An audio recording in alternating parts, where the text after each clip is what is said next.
They wore golden crowns and commanded empires, but a single forbidden night could destroy an entire dynasty. That's the dark truth behind one secret disease that reshaped royal bloodlines and changed the map of Europe forever. This is the untold history of how sex and power collided in royal bedrooms, leaving behind scandals far more deadly than any battlefield. In the glittering courts of Europe's most powerful empires, where diamonds glistened against velvet robes and monarchs whispered secrets beneath golden chandeliers, there lurked an invisible menace moving silently through silken sheets instead of across sword-clashing borders. It carried no banners waged, no open wars. Yet it toppled kings, shattered royal marriages, and triggered political chaos that bled nations dry. This hidden plague respected no crown and spared no throne, leaving behind disfigurement, madness, infertility, and a legacy of royal scandals buried under centuries of silence. Behind every painted royal portrait, behind every gilded crown, lay the same dark specter that preyed on human weakness and desire. It is a disease that didn't just devastate bodies, it rewrote entire chapters of European history from within palace walls. So many questions still echo through time. What would our world look like if certain monarchs had lived longer? If certain queens had borne sons? If certain heirs had never been born at all? This is the secret disease that ruled the rulers, a story of dark history, hidden sins and royal secrets so explosive they've remained locked away for centuries. Until now. Born into the blazing heart of the Renaissance, Lorenzo de' Medici was royalty forged in ambition and shadowed by secrets, a prince whose very blood pulsed with the power of popes, bankers, and rulers who sculpted the destiny of Europe. As the nephew of Pope Leo VI, he wielded armies like chess pieces, carving his way into the Duchy of Urbino with ruthless precision and setting his name among the legends of Florence. Yet in a time when the gilded halls of palaces concealed dark history and royal scandal simmered beneath every velvet curtain, Lorenzo faced an enemy no sword could cut, a hidden plague that slipped into bedsheets rather than battlefields. Soldiers returning from distant wars carried back more than spoils and tales of glory. They brought home whispers of a secret disease, one that thrived on sex and power and left princes and paupers alike disfigured, infertile, and dying.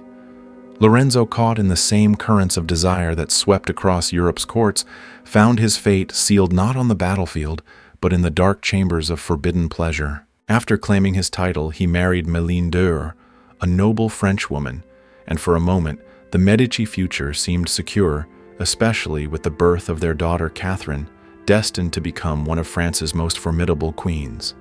But joy turned to ashes as Méline perished merely 2 weeks after childbirth, and Lorenzo, ravaged by the hidden plague, followed her to the grave just days later, his body broken at only 26 years old. In a cruel twist, the disease that claimed Lorenzo and Méline didn't merely shatter a young family, it silently reshaped the destiny of an entire nation. For their orphaned child, Catherine would rise from convent walls to rule France with an iron will, her reign stained by shadows of dark history and secret diseases that had stolen her parents. Yet Lorenzo was far from the only royal victim. Even far beyond Italy's glittering palaces, another empire glittered under golden domes, soon to be consumed by the same silent predator lurking in the shadows. In the heart of Persia's glittering empire, where domes shimmered like molten gold and poets sang beneath star-strewn skies, Abbas II ascended the throne as a child king destined to carve his name into the annals of untold history. Crowned Shah at only 9, he would come to rule a realm awash in splendor, its trade routes flowing with silk and spices, its royal court ablaze with jeweled goblets and lavish feasts fit for a god. His charm and intellect dazzled envoys from distant lands, earning him gifts of rubies from the Russian Tsar and alliances sealed over rivers of wine.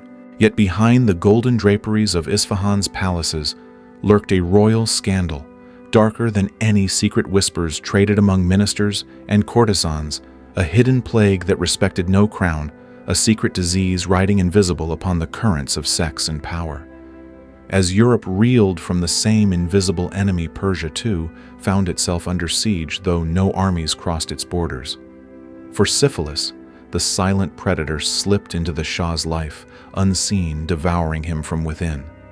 The vibrant ruler who once presided over poetry competitions and banquets now withdrew into silence, his legendary gatherings fading into memories as pain seized his body and shadows claimed his mind.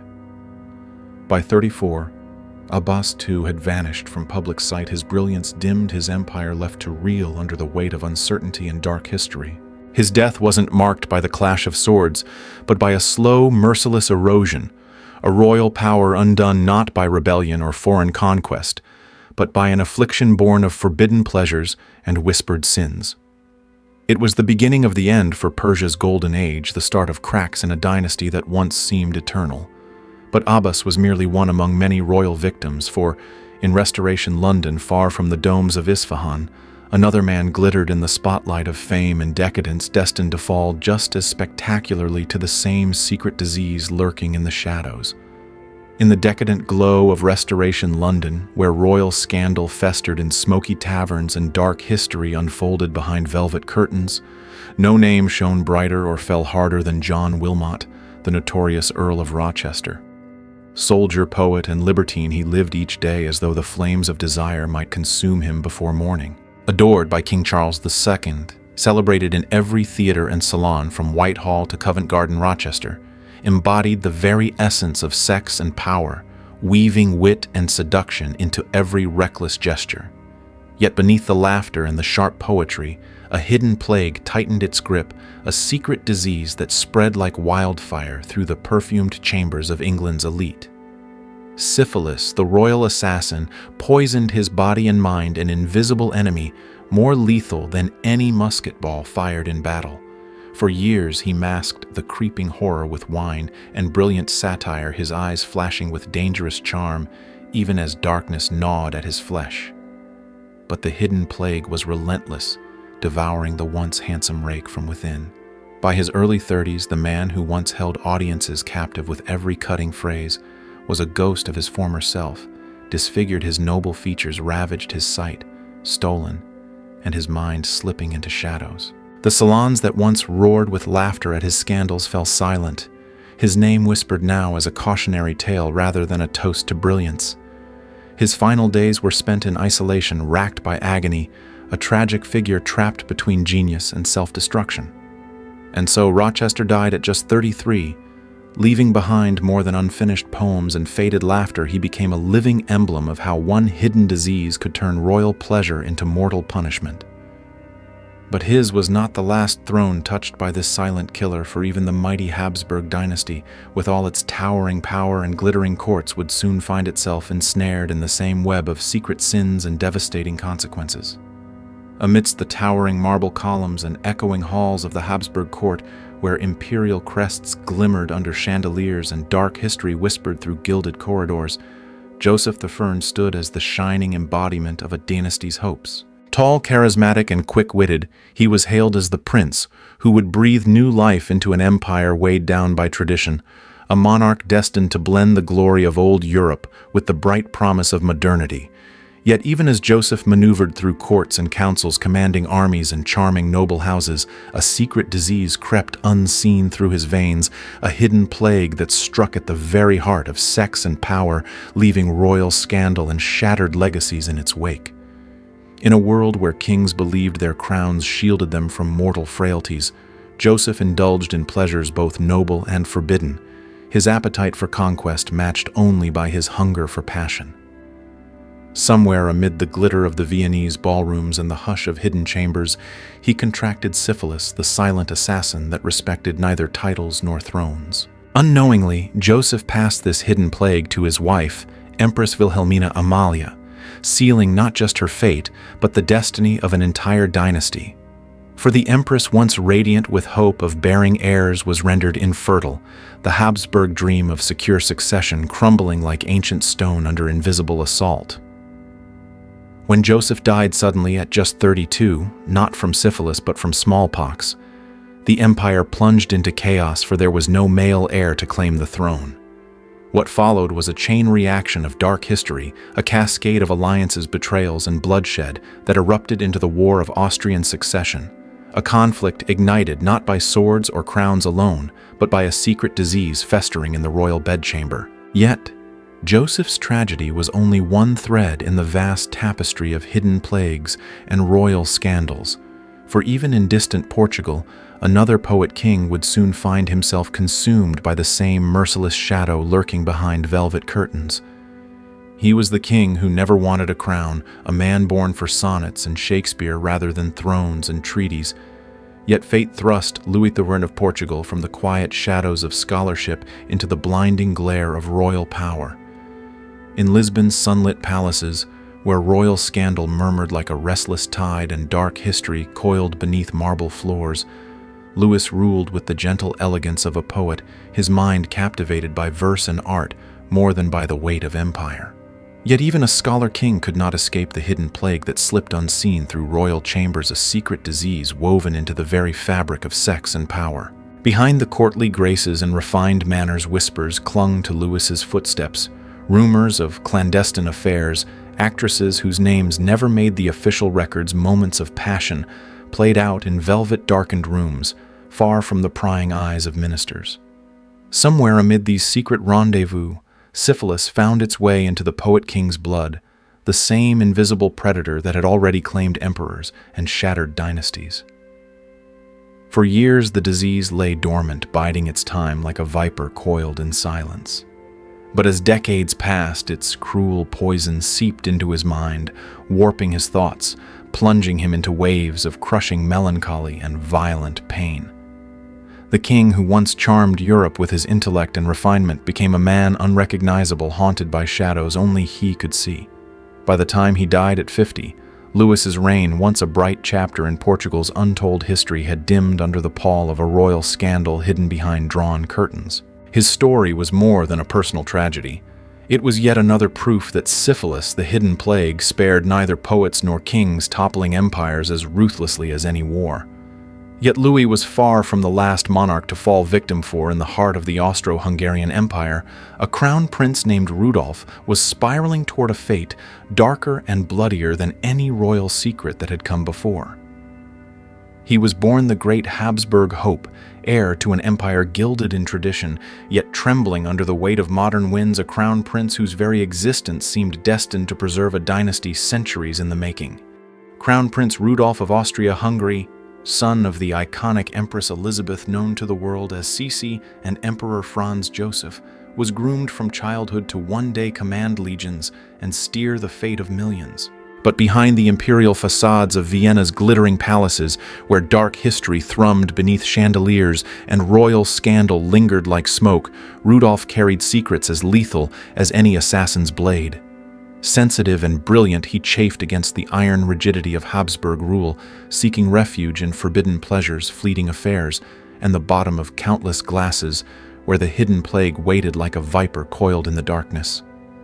Syphilis, this silent destroyer of kings, slipped into Rudolf's life, unnoticed, a secret disease that crept from whispered liaisons into his blood, devouring both his body and mind. In a cruel twist that reads like a page torn from the darkest chapters of untold history, Rudolf infected his wife, Princess Stephanie of Belgium, sealing the fate of their marriage and extinguishing the Habsburg hope for future heirs. The consequences were catastrophic, for the empire's fragile stability rested on Rudolf's ability to produce a son, and now the royal bloodline stood poised to end not on the battlefield, but in a bedroom ravaged by disease.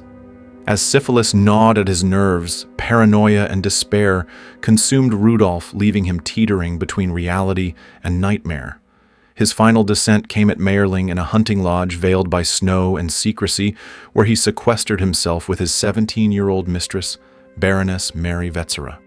There, driven by madness and sorrow, he pulled the trigger, killing Mary before turning the gun upon himself, a royal scandal so explosive the court fabricated lies of an aneurysm and burned letters to bury the truth. Yet Rudolf's death was not merely a personal tragedy. It left a vacuum in the Habsburg succession that would echo all the way to the cataclysm of World War I.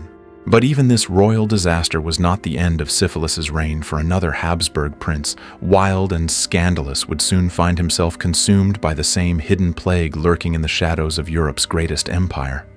In a dynasty defined by rigid protocol and imperial pride, Archduke Otto Franz of Austria-Hungary blazed through court life like a comet, a royal rebel whose very name became synonymous with scandal and whispers of dark history. Nicknamed the Black Sheep of the Habsburg family, Otto seemed determined to tear through every rule and tradition that had kept his ancestors' empire intact for centuries.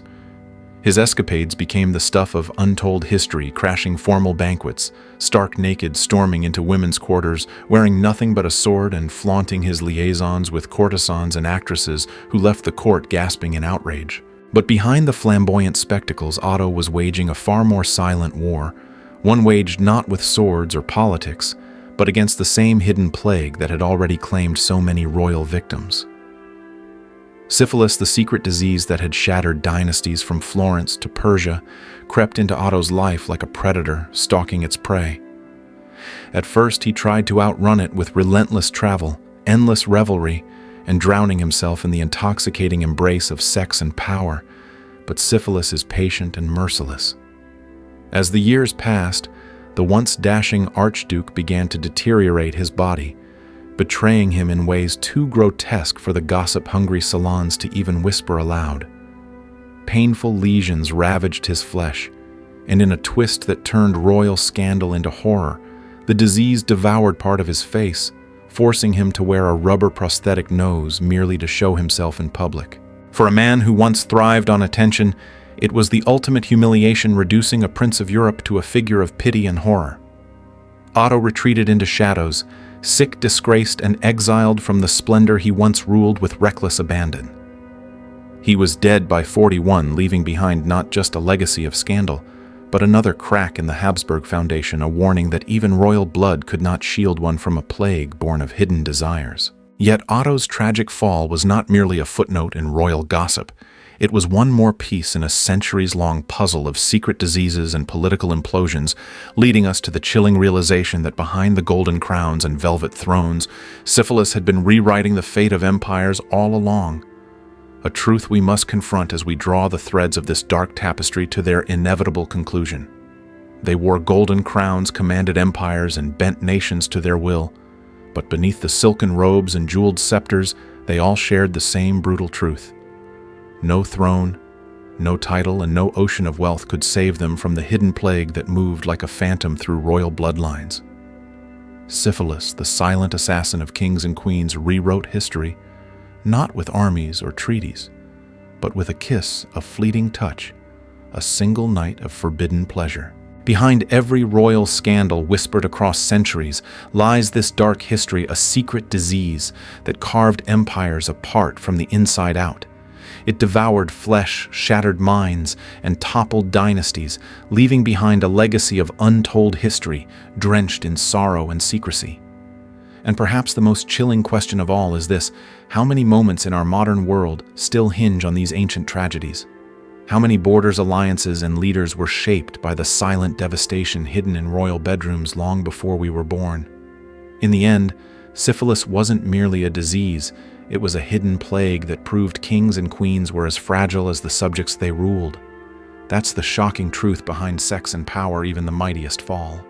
So the next time you see a royal portrait, remember, behind every crown there may lie secrets so deadly they change the course of history itself. If this journey into the shadows of Europe's royal bloodlines has left you questioning what other dark secrets lie buried in history, I want to hear your thoughts. Tell me in the comments which royal scandal shocked you the most, or which hidden plagues you'd like to uncover next. Don't forget to save this video so you can revisit these untold stories, and if you crave more forbidden tales of power, passion, and the dark side of empires, hit that subscribe button and join me as we keep unearthing the secrets history tried to bury. Because the truth, no matter how hidden, always finds its way back into the light.